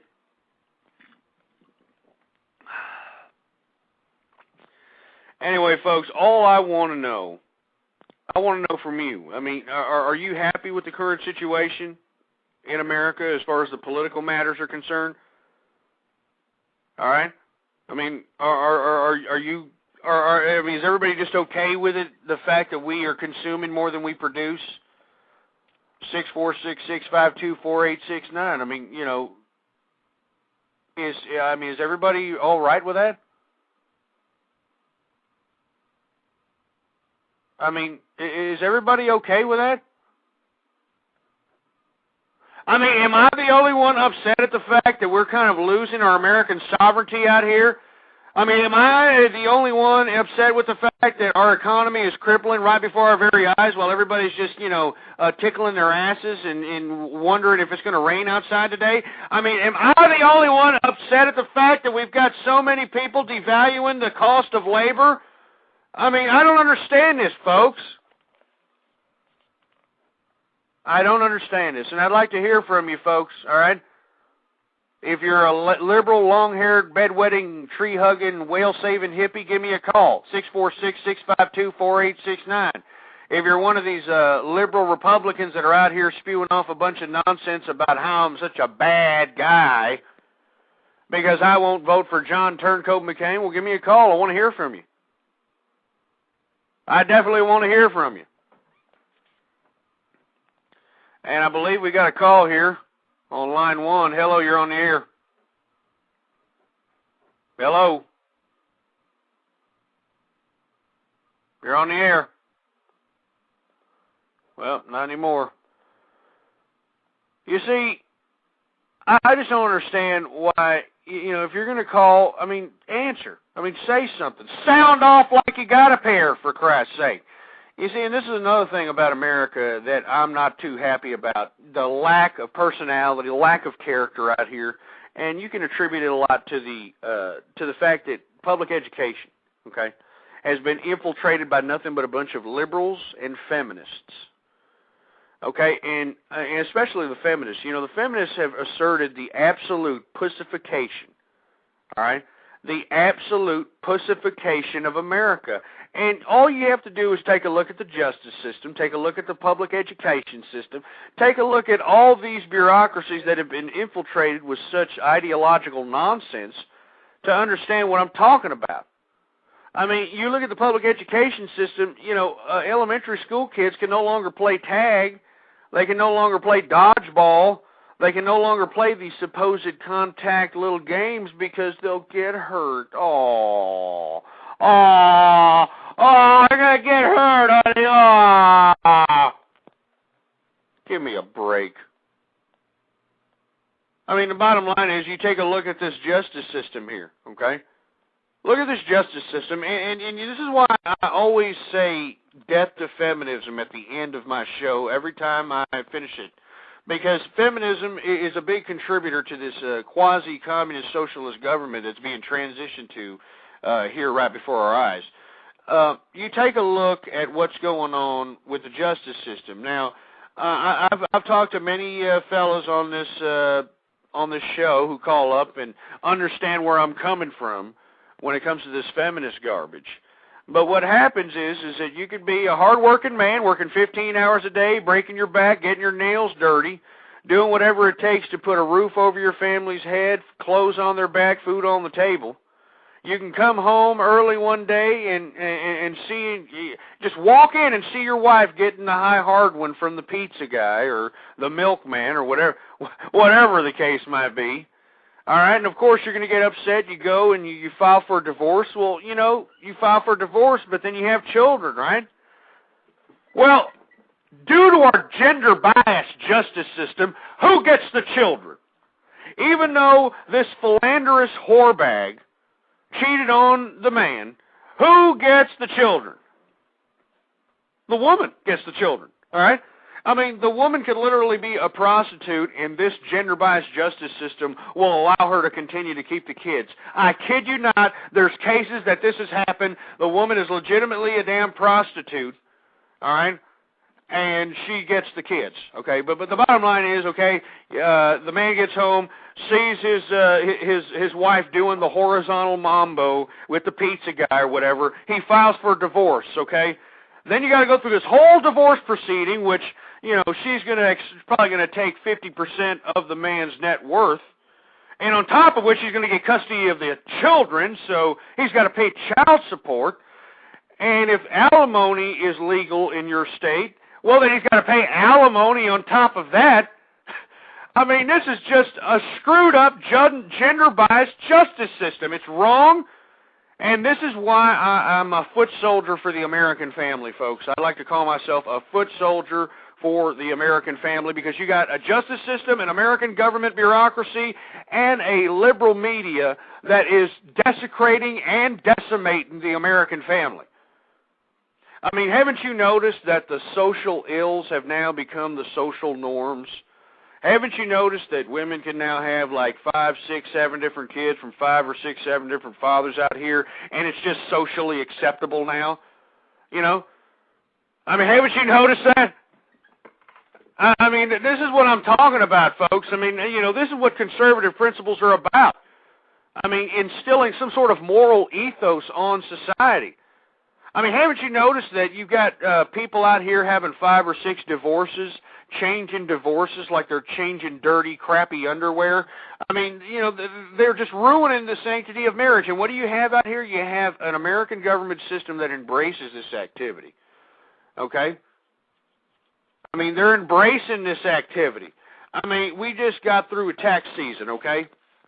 Now, you know, here within the next couple of weeks, everyone's going to start getting their returns in, and I mean, and guess what?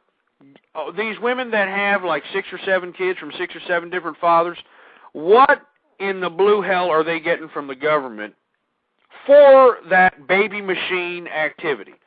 They're getting $1,500 to $2,000 a kid from the government, okay? This is what I'm talking about out here. I mean, this is ridiculous. They're actually embracing this activity, folks. They're not giving the American family jack. They're not even encouraging the American family. On the contrary, you look on the liberal media, they're not encouraging the American family.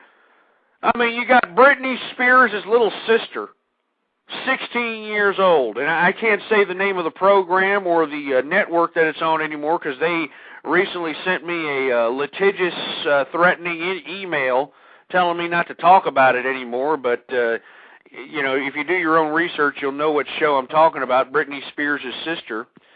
Anyway, you know, my granddaughter was a big fan of this show. Britney Spears' sister, whatever her real name is, it's her little hero and whatnot. And, you know, here I was watching TV one day, watching the news media. And, of course, I watch the news media more for political entertainment as opposed to news gathering and information. You know, it's all political theater whenever I'm watching these 24-hour news networks. And anyway, what comes on the screen? Well, you know, my little granddaughter's hero, you know, this Britney Spears' little sister. And what did the news say about Britney Spears' little sister, which was 16 years old, folks? 16 years old. What did it say all over the media, all over the TV, all over everywhere? What was the front lines of it? Britney Spears' little sister is pregnant. That's right. Britney Spears' little sister is pregnant. Now, I just imagine, you know, having to explain to your granddaughter, whose hero is plastered all over the TV screen, about her being pregnant at 16, okay? You have to sit here and explain this to a little girl that is basically being robbed of her innocence because she's seeing the fact that her hero is nothing but a philanderous whorebag that got impregnated by some 20-year-old, 20-something-year-old, whatever the hell it was. It's ridiculous. I don't understand why nobody else is making a hoopla about this. You see, that's why I'm a foot soldier for the American family, folks. And if you have a family, believe me, you get more than enough props from me, okay? I mean, you know, having a family in this day and age is hard, based on the economic landscape that we're currently in, and on top of which the social landscape that we're in. I mean, the social landscape embraces one-parent families out here. I mean, just look on television, look on the Disney Channel. I mean, you know, these people haven't written me yet, but The Sweet Life of Zach and Cody. And I hate to keep bringing that show up, but it's very disturbing to me, okay? The Sweet Life of Zach and Cody is about two twin brothers that get into all kinds of rambunctious little adventures, and what happens? Well, they live with their single mother in a hotel. This is the premise of the show, folks. Two twin boys live in a hotel with their mother, single mother, of course, because the mother is a lounge act singer. Oh, what a great message we're sending to our children there, huh? A single mother raising twin boys, letting them get into all kind of rambunctious little adventures because she's never there. She's out singing or getting a high hard one from, you know, somebody who's had about 3 or 4 shots of bourbon. It's ridiculous, folks, and this is what I'm talking about. Nobody cares about the American family anymore. Nobody's trying to talk about the American family. Nobody's trying to save the American family. And that's what I am, folks. I'm a conservative. I believe the American family is the foundation of humanity. It was the organizing principle of humanity, folks. Family. All right, if you do some reading, if you read about early man, that's what kept them together, was family, okay? It's family. You see, it's family what gets people the motivation and the courage to go out and work 15, 20 hours a day, getting their nails dirty. All right? I mean, if you look back at early man, it was the family that gave man the courage and the motivation to go out and hunt animals that were 3 times his size, for food, for clothing, for shelter. Family is the organizing principle, but you see, this is why, folks, we're having such an easy transition into this entitlement society that we're now transitioning into, because we don't have families anymore, folks. You notice that? We don't have families anymore. We have a lot of broken families. We got a lot of women out here. We got a lot of females who are shitting out about 5 or 6, 7 different kids from 5 or 6, 7 different fathers. And this is the social norm out here. All right? We don't have families anymore. And because you don't have families, what happens? Well, you don't have the motivation to go out and work for a living, to go out and do what it takes to support yourself and your family. If you don't have a 2-parent family, what happens? Well, the kid gets thrown on the boob tube, or they get thrown on a violent video game, or they get thrown on some stupid technological widget that'll shut them up. And if they don't shut up, what happens? They get a pill. That's right. They shove them up with drugs so you can shut them up. This is the new American society, and we need to start talking about these issues. Everybody needs to talk about them.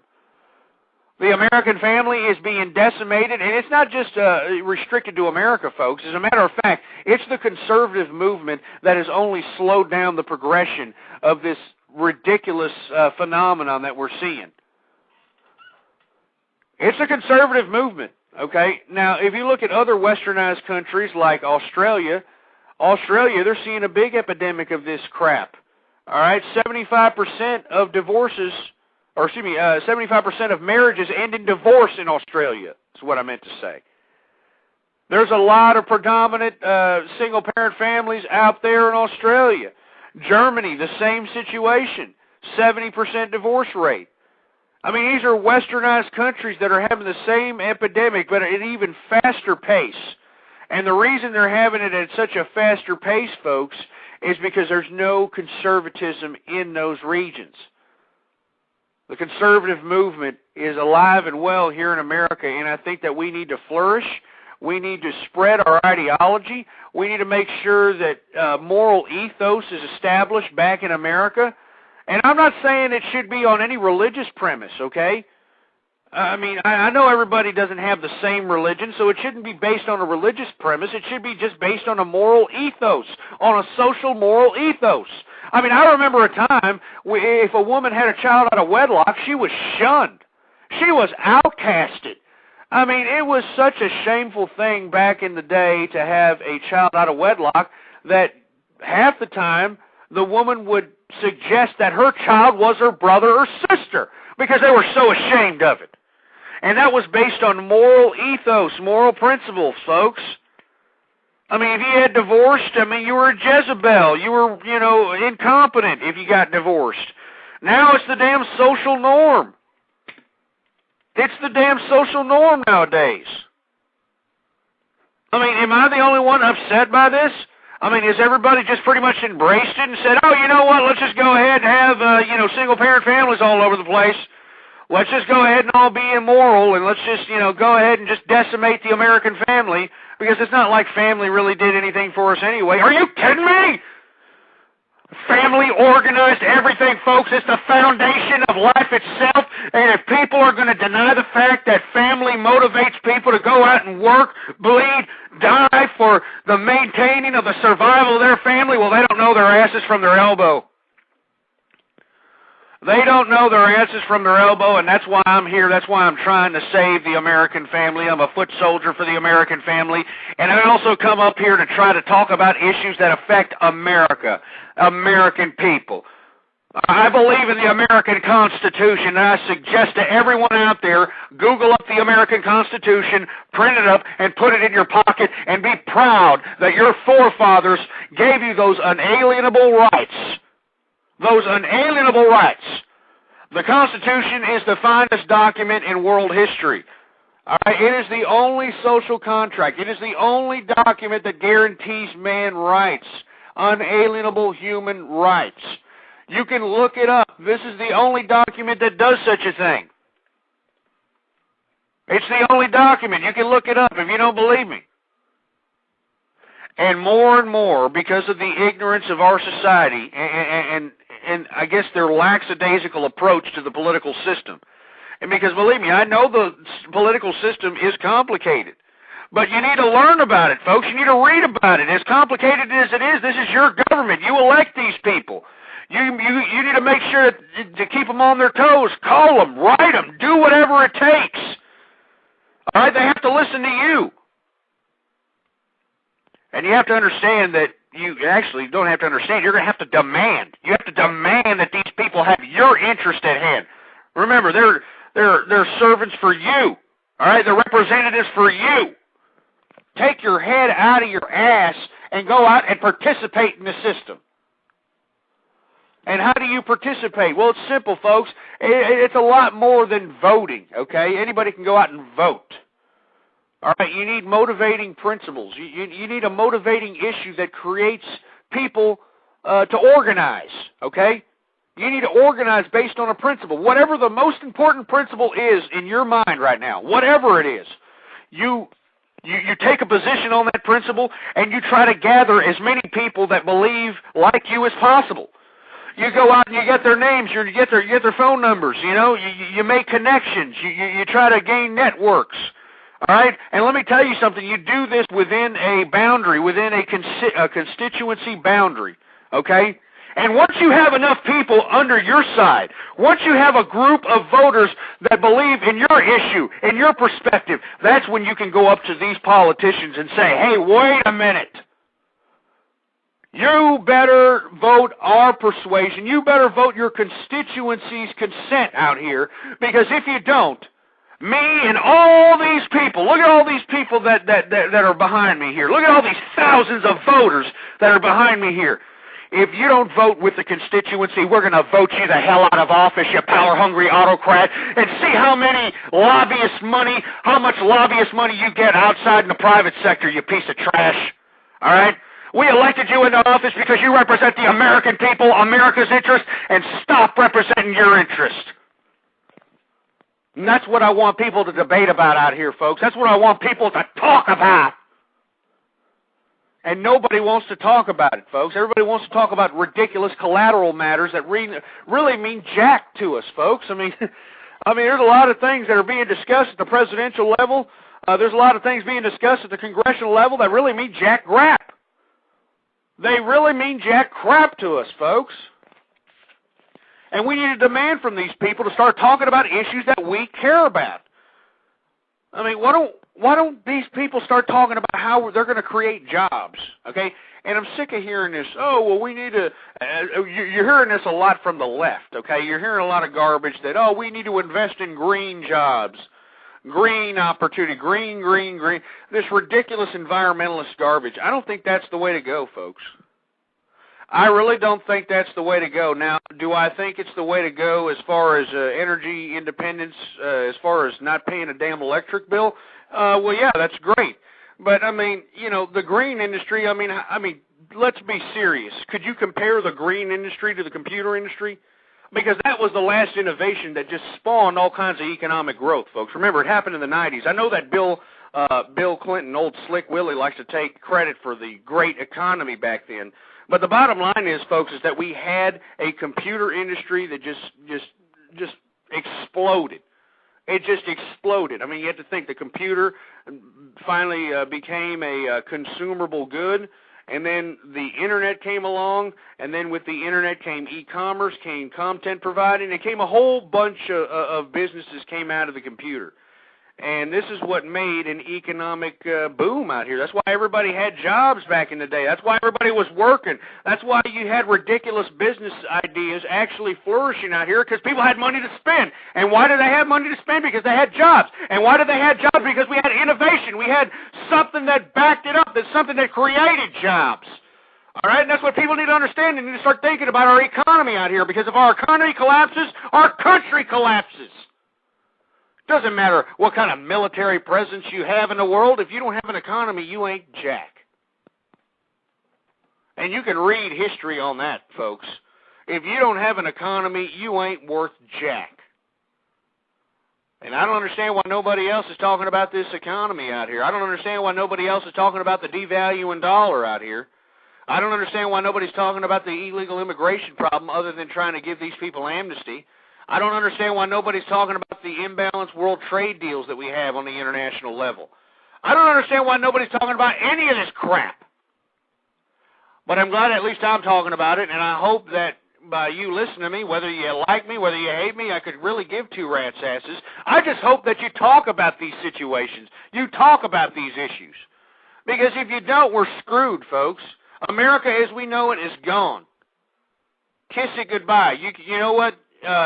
If you believe in the American Constitution and you're not going to do a damn thing about, participating in your government, well, go ahead, print out the American Constitution and use it as toilet paper, because that's exactly what you're doing.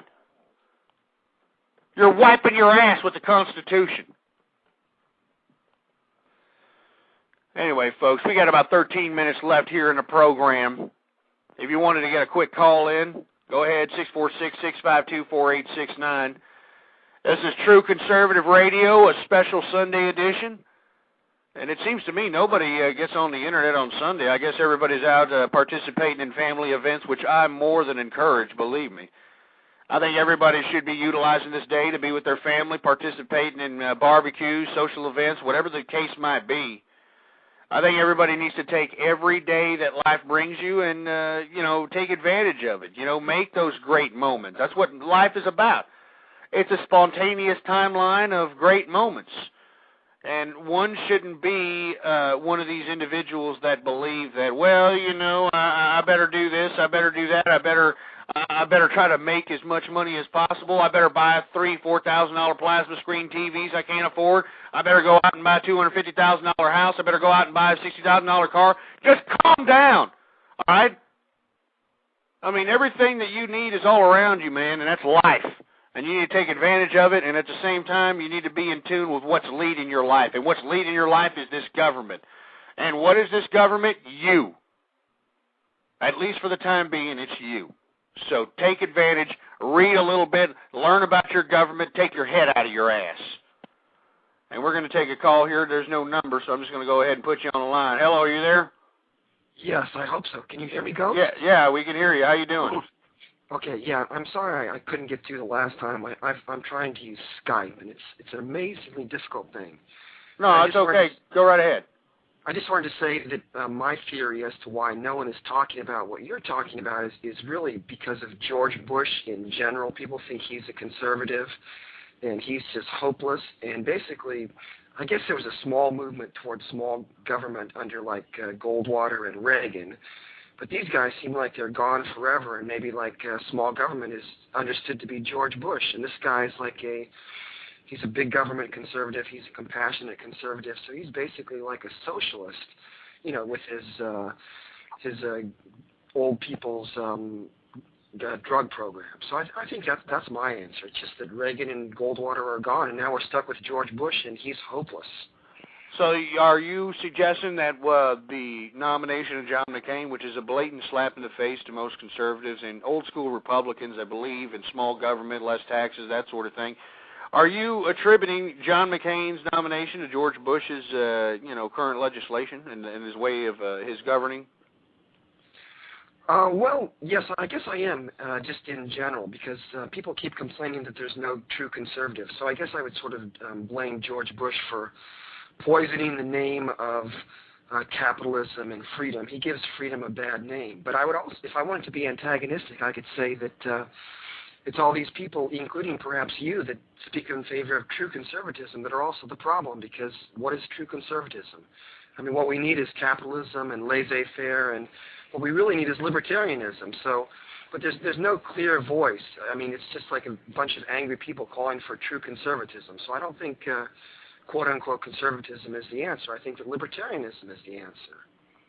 Well, I believe conservatism is the answer because we have to have some moral principles, based on a sociological moral ethos, because, the foundation of humanity itself, and you can look back in early man, was the American family, the family in general, the family unit.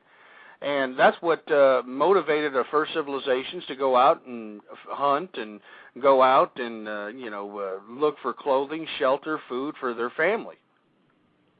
All right, well, I guess we have to disagree on that one, because I definitely don't think that conservatism is the answer. And there are all kinds of people that are similar to you, Ghost, even though you may not acknowledge that. And they all kind of say the same thing. They say, "Oh, I'm a true conservative." But everyone has slightly different ways of describing it. And in the end, what we need is, I've said this before, but what we need is classical liberalism. We need to return to the founding fathers, and conservatism is a kind of a backward way and a kind of a hopeless thing to refer to. So I think. We may never have another Ronald Reagan or Barry Goldwater. And even if we did, those guys are very, very weak compared to, maybe an idealized version of a libertarian like Ron Paul. Ron Paul is maybe not so perfect, but he's far and away the best person running. So would you be voting for Ron Paul if he happens to run under a third-party ticket or somehow gets the Republican nomination? It's interesting on that. No, I will not, because I'm too radical even for Ron Paul. But I root for him. He's far and away the best. So he's the only guy that actually gives any hope. I mean, if you're really hoping for conservatives, I think you're hoping for something that's just never going to happen. Basically, we need to give up on the right wing and the left wing. We need to sort of return to the classical liberalism and even try and improve on it. But I think that conservatism is a dead end. And I would simply challenge you, can you name one or two or three writers or politicians that you consider to be, quote-unquote, true conservatives? Well, I mean, conservatism as far as, are you talking about intellectual intelligence that have written about conservatism? I mean, it's more of a moral ethos that was defined, I wouldn't say by a particular theologian or somebody who wrote political theology or political theory on it. I think it's just a basic set of principles based on humanity itself. I mean, you look at early man, and like I suggested, I mean, you can look at the most earliest civilizations, and the whole motivating factor was family. And the second motivating factor was communicating. Well, I disagree with that too, because I think conservatives are people that basically believe in family values, like you said, and traditional values. But I think the correct answer is not family values, but individual values, and it's not traditional values, but good values. I think that every single strong civilization has been individualistic. It started off with the Greeks. They were not based on the family, they were based on the individual. And then there was a dark age which was caused by the Christians, the religious right, more or less. And then, you know, the Italian Renaissance was characterized by individualism, and America is the greatest country in the world because it's the most individualistic. So I don't think family values or focusing on the family is correct. I think it's either misleading or it's even like positively wrong. So we have to disagree on that one. Absolutely, absolutely. Well, thank you for calling in, man. I've only got 5 minutes left, but I appreciate your call. Okay, thank you very much. Thanks a lot. You have a good one. Thanks. Well, folks, it's about 5-6 minutes left in the program, and of course, that was the classic liberalist, which calls into my show every now and then, and of course, he's a very classical liberal, radical. I mean, you know, and we've discussed this before, he takes John Locke's Second Treatise of Government pretty serious, even though I know that the forefathers kind of based the whole Constitution on his version of the social contract theory, but the whole separation of powers, which was, you know, put forth by the philosopher Montesquieu, was something that they delved in a little bit more than John Locke. I think that John Locke was the premise of the social contract theory as opposed to Rousseau's social contract, but at the same time, I mean, we abide by the separation of powers based on the philosopher Montesquieu, and I encourage everyone out there to read up on both of those particular characters, John Locke and Montesquieu, because both of those characters combined create the American Constitution. And I've stated, and I will continue to state, that the American Constitution is the greatest document in world history. There hasn't been a document present to the present day or prior that has given man such unalienable rights and has made man free of his own government, because he is the government. The people are the government under the Constitution. But you see, we have a public education system creating just a populace that is so ignorant, okay?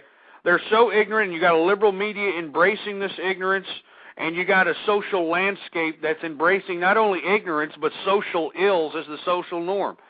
I mean, you got a whole, I guess, mosaic of absolute garbage, and that's why you have such a populace of people so disenchanted, so oblivious to the fact that the government that they're supposed to run, that they vote in, is completely making them take it up the tailpipe.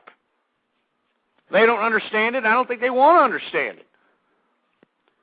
But that's why I come up on here, and I hope that everyone, all right, everyone out there that listens to me, whether you agree or disagree with whatever I say, I hope that you go out and talk about it with your family, with your friends, with people on email. I mean, I strongly encourage everyone to use the share option that the Blog Talk Radio gives hosts. Share my radio broadcast with somebody on email and say, hey, do you agree with this? Do you disagree with this? Let's talk about it. Because that's the only thing that's going to change our democracy, folks. We have to stop this transition of what we're seeing. This is a quasi-socialist communist transition that we're seeing happening right here in America, and it needs to stop. All right, it needs to stop, and I think everybody needs to take part in their government, and they need to read something. All right, if you're within the sound of my voice, use the internet instead of looking up, perverted pornography or utilizing voice chat communities to be a damn deviant. Why don't you go out and read about our government? All right, why don't you read about our system? Why don't you read about the bureaucracy that is your government? Remember, it was before the people and by the people. Remember that crap? Take your heads out of your colon pipes and read something, okay? I know that this public education system has made it such a bad thing to read a book or read anything with words on it, but take your head out of your clogged up colon pipe and read something. That's all I'm asking you. I challenge you. I challenge you to go out and read something. It'll be good for you. I mean, it just upsets me, folks, the amount of ignorance, the stench of it. You know, it makes me sick, you know? It makes me sick. Anyway, folks, I thank everybody for tuning in with me here on this Sunday edition. It's obvious that not too many people come up on the Blog Talk Radio Network on Sunday. Whether you're listening to me live or in the archive, I appreciate your patronage. I really appreciate everybody that listens to me, whether you like me, whether you hate me. Like I said, keep those emails coming in. You can get back to me on my homepage. My email's on there. You can get back www.blogtalkradio.com/ghost. You can get my email from there and email me or send me a message and let me know when would be the best time to have True Conservative Radio, because I'm going to have it on a more consistent basis, on a more habitual basis, possibly 5 times a week. I want to know when would be the most convenient time for everyone who likes and appreciates my political commentary out there. All right, I'll leave it up to you, because I'm just having it at spontaneous times. I'm just, doing it whenever. And, I'm sorry that a lot of people get to miss my show.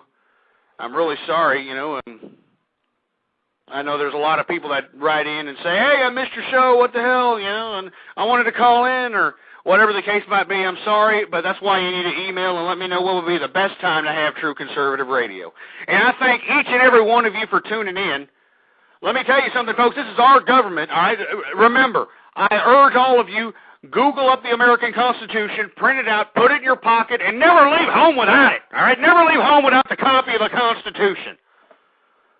And y'all can get back to me at blogtalkradio.com/ghost, and I really appreciate every one of you for listening.